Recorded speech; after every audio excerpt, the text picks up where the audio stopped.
Hello, today I'm going to show you how to wire an Adafruit MCP 3008 analog to digital converter chip to the Raspberry Pi so that we can use it in our Smartgarden project. Over here you'll see we have a ribbon cable connected to the Raspberry Pi's GPIO pins and connected to our breadboard here.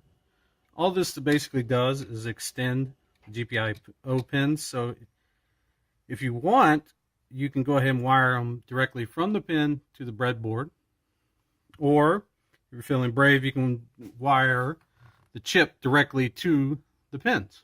But here I'm going to be using this little extender. It conveniently labels everything for us, and I'm going to go ahead and show you how to connect it. This is the MCP 3008. A particular note here, make sure you notice the orientation of the chip. This little dent at the top marks where the 0 and 1, or the 1 and the 16 pins are. The little divot here shows you where the 1 pin is. So where you place it on the breadboard in conjunction to the Raspberry Pi connector is not really important, so you can just put it anywhere. Just insert it just like that. Okay, so we're ready to go ahead and start wiring. Once again, please note the direction or the orientation of the chip. This, where the indent is right here, is your 1 pin. And we're going to go 1 down to 8.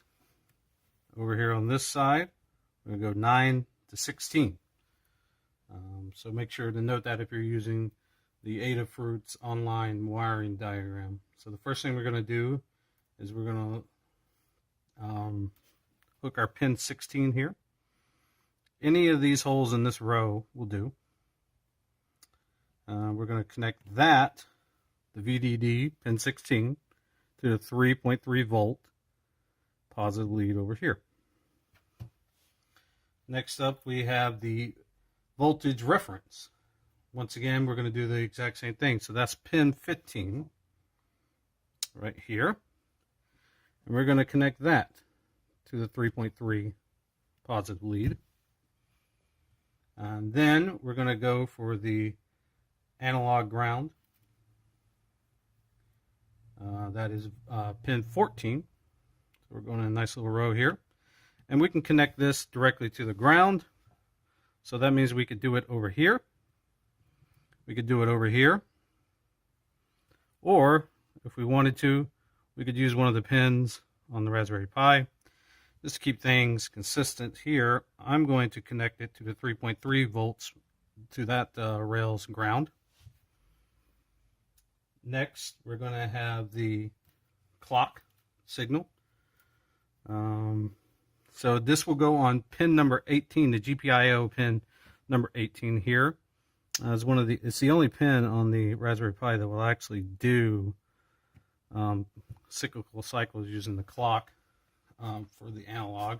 This is the analog signal that we're going to be converting. And so this pin number 18 here is going to go to the clock pin on the MCP, which is pin 13.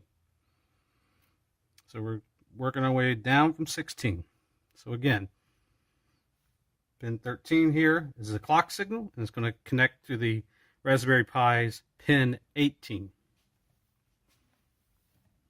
Next, we're going to do the digital out. That's pin 12. Again, continue down the line here. Now pin 12 will go to number 23. Might be a little hard to see, but here's number 23 right here. And we're going to just go ahead and slide that in. So once again, pin number 23 on the Raspberry Pi here. And that's going to connect to pin number 12 on the MCP 3008. And that's the digital out. Now for the digital in, we're going to connect pin number 11 on the MCP. And then we're going to connect pin number 24 on the Raspberry Pi. 24 is next to 23. They stagger the lettering on this.